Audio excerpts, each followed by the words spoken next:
반갑습니다. 송주준입니다. 이번에 있었던 이화영 씨 재판을 둘러싸고 여러 가지 이야기가 나오고 있습니다. 사실 재판이 시작되기도 전부터 이 관전 포인트가 몇 가지가 있었죠. 그도 그럴 것이 워낙에 이재명을 둘러싼 이야기 자체가 정상적으로 흘러가는 게 하나도 없지 않습니까? 모든 것들이 무슨 조폭 느와르 영화처럼 반전에 반전을 거듭하는 여러 가지 그 스릴러 같은 이야기가 많다 보니까 이번 재판 또한 마찬가지로 좀 그렇게 흘러가지 않을까 예상이 됐었거든요. 그런데 혹시나가 역시나였습니다. 우리의 기대를 결코 저버리지 않는 것 같아요. 이게 지금 무슨 사람과 전쟁을 찍으러 간 것인지 재판을 받으러 간 것인지만 도저히 구분이 안 될 정도로 많은 법조인들도 지금 그거를 보면서 야, 내가 진짜 살다가 이런 얘기는 처음 들어봤다. 이런 광경은 처음 봤다. 이런 지금 이야기가 쏟아져 나오고 있지 않습니까? 도대체 이화영 씨가 재판에서 무슨 이야기를 했길래 그리고 또 그 아내라고 하는 분은 뭐 때문에 그렇게 화가 많이 나 계시는지 모르겠어요. 지금 하는 그 모양새를 보고 있으면은 이화영 씨를 변호하려고 간 것 같지는 않고 이화영 씨를 꾸짖으려고 오히려 이재명을 지키기 위해서 간 듯한 그런 느낌이 들었거든요. 그리고 또 그 아내랑 이화영 씨 두 사람이 사랑과 전쟁을 찍고 있는 와중에 그 방청객에 앉아 있었던 어떤 여성이 지만 정체가 드러나지 않았습니다만 그 여성은 또 오열을 했다라고 하죠. 이 여성의 정체는 또 뭔지 도무지 이해가 안 되는 일들 투성인 것인데 오늘 제가 영상을 통해서 도대체 이화영 씨 재판 전후로 그리고 또 어떤 재미난 맥락이 있었는지 그거에 대한 이야기를 총정리를 해드리고자 합니다. 자, 일단 논란이 됐던 것 중에 이런 게 있었습니다. 이재명의 최측근이 이화영 측을 만났다라고 하는 얘기가 나왔었죠. 질문이 드는 것이 이재명의 최측근은 누구일까라는 것이고 이화영 측은 또 누구냐라는 것인데 두 사람이 만난 장소가 용인이라고 나왔죠. 이화영 측의 자택이 용인에 있습니다. 그러다 보니까 지금 저 이화영 측이라고 하는 게 아내다라고 하는 얘기가 거의 기정사실화가 되어 있는 것 같고요. 질문이 드는 것은 이재명의 최측근은 누굴까라는 것인데 수원을 지역구로 두고 있는 김영진 의원이 간 거 아니냐 이런 이야기가 나오고 있습니다. 김영진의 같은 경우는 대표적인 친명계 인사로 분류가 되어 있죠. 그리고 이 부분에 대해서 장해찬 최고가 공개 지금 질문까지 한 상태입니다. 김영진이 맞냐 틀리냐 맞으면 맞다고 얘기하고 틀리면 틀리다고 얘기해라 이렇게 지금 공개 질의까지 한 상태인데 4일 가까이 되도록 지금 김영진 측에서 아무런 반응이 없거든요.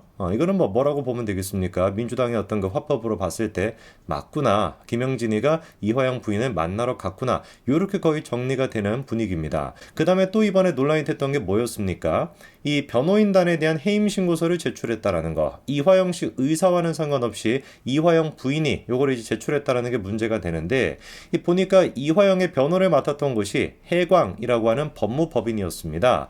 근데 해광의 대표 변호사를 보니까 눈에 띄는 사람이 한 사람이 있어요. 밑에 보니까 임성근이라고 나와 있죠. 임성근 부장판사 다 기억나시죠? 그렇죠?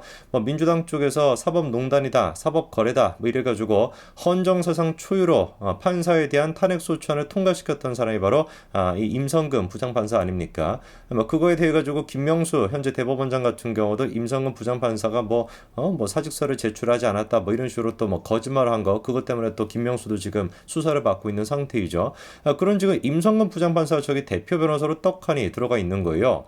그러다 보니까 약간 좀 의문이 들었던 게 이화영 씨 부인이 지금 이제 그 해광이라고 하는 법무법인을 선임했다라고 알려져 있거든요. 이 부인의 정체가 뭘까? 많고 많은 이 로펌 중에서 왜 하필이면 임성근 부장판사가 대표 변호사로 들어가 있는 그런 로펌을 선임했을까라고 하는 의문이 들었는데 그 의문은 좀 쉽게 해결이 됐습니다. 제가 이 로펌에 대해 조금 더 찾아보니까 변호사 이 사람도 들어가 있더라고요. 유영춘 변호사 또한 마찬가지로 이 해광 출신인데 이 유영춘이가 어떤 사람이냐? 김성태가 대북 송금에 대해 가지고 기소가 되고 난 뒤에 쌍방울충에서 여러 법조인들을 영입을 했었거든요. 그때 영입이 됐던 사람 중에 한 사람이 누구였습니까? 바로 유영춘 변호사였습니다. 지금 이제 유영춘 변호사 같은 경우는 당시에 쌍방울의 사회 이사로 임명이 될 정도로 굉장히 쌍방울과 연관성이 높은 사람이라고 볼 수가 있고요. 바로 그런 맥락에서 그때까지만 하더라도 김성태나 이화영이 한 팀이었던 거 아니겠습니까? 김성태가 귀국할 당시만 하더라도 이재명을 보호하겠다라는 수호대 역할을 했었으니까 그렇게 이제 한 팀이라고 생각하고 이화영 부인 또한 마찬가지로 쌍방울이랑 엮여가지고 내가 좀 도움을 받을 수 있지 않을까라고 하는 생각에서 제가 보기에는 해광 쪽 변호사를 임명했던 것 같아요. 근데 그 이후에는 어떻게 흘러갔는지 여러분들이 잘 아시죠? 김성태도 이재명한테 등을 돌렸습니다. 그리고 이화영 씨 또한 마찬가지로 이재명한테 등을 돌렸습니다. 그랬더니만 제가 보기엔 높은 확률로 개딸인 것 같은데 그 이화영 씨의 부인이라고 하는 사람이 부랴부랴 이제 뭘 한 겁니까? 이 변호인을 해임을 시키겠다라고 난리를 쳤던 것이죠.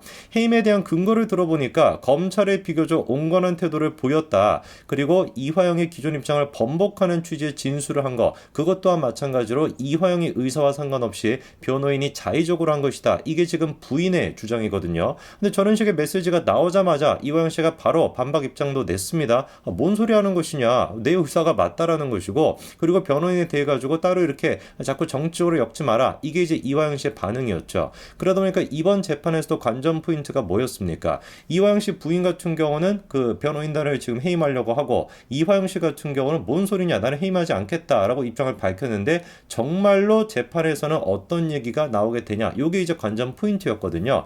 결론을 이제 보니까 한판에 진짜 사랑과 전쟁이 찍히고 있었습니다.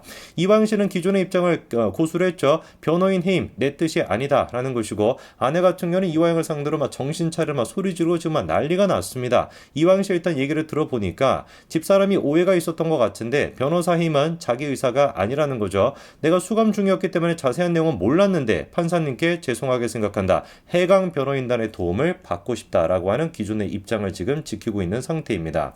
이게 근데 중요한 포인트가 되는 게 뭐냐면, 애당초 지금 아내가 변호인단을 해임시키려고 했던 이유가 뭐였습니까? 그 변호인이 검찰의 온화한 그 입장을 보이고 있다라는 거예요. 그리고 이화영 씨가 그 밝혔던 그 내용, 이재명에 대해 가지고 뭔가 진술을 번복하고 이재명을 배신하는 듯한 그런 식의 메시지가 나왔던 게 변호인단의 뜻인 것이지 이화영 씨의 뜻이 아니다라고 하는 거를 근거로 삼아가지고 변호인단을 해임시키려고 했던 거거든요. 근데 지금 재판에 가가지고 이화영 씨가 어떻게 한 겁니까? 야, 아내 가만히 있어라, 헛소리하지 말아라. 변호인단이 밝혔던 뜻, 이재명에 내가 등을 돌리겠다라는 게 내 뜻이 맞다라고 지금 이화영 씨가 재차 확인을 해준 겁니다. 그렇기 때문에 지금 아내 입장에서 미치고 팔짝뛸 노릇이겠죠. 자기는 어떻게 해서든지 간에 이재명을 지켜야 되고, 그러기 위해서라도 이화영 씨의 입장이 변호인단의 자의적인 판단이었지 이화영 씨 입장이 아니었다라고 하는 주장을 하고 싶었던 건데, 재차 그거를 이화영 씨가 재판에서 정확하게 정리를 해준 겁니다.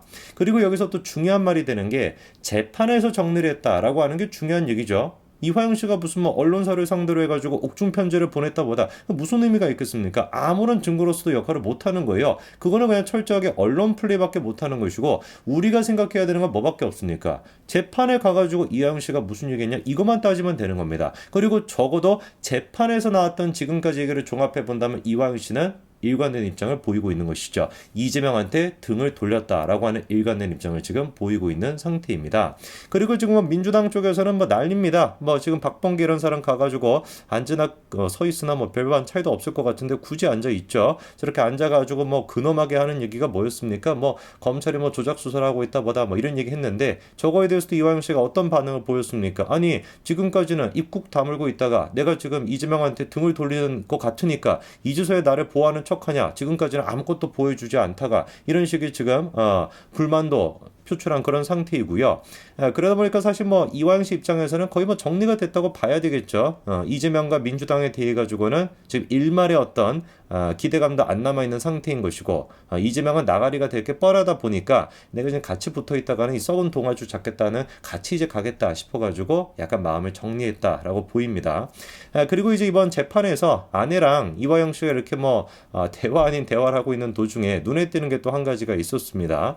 방청석에서 한 젊은 여성이 오열했다라고 하는 게 지금 언론사를 통해서 공개가 됐는데, 글쎄요, 저 여성이 뭐 하는 여성인지는 모르겠습니다만 이화영 씨 아내가 아니에요. 그러니까 이화영 씨 아내랑 이화영 씨가 지금 막 싸움을 하고 있는, 사랑과 전쟁을 찍고 있는 그 와중에 그거를 지켜보면서 막 감동을 받았는지 뭔지는 모르겠지만 젊은 여성이 지금 오열하고 있었는데, 왜 그런지는 잘 모르겠습니다. 이화영 씨랑 뭔가 뭐 다른 뭐 맥락이 있는지, 다른 뭐 사적인 관계가 있어서 그런지 뭔지는 모르겠지만, 어쨌거나 저렇게 젊은 여성이 오열했다고 하고, 저 여성이 오열하는 걸 듣고서 아마 제가 보기엔 이화영 씨 아내가 더 빡이 친 거 아닐까, 더 막 열불이 나가지고 저렇게 막 고래고래 소리를 지르고 난동을 부렸던 게 아닐까라는 생각이 듭니다.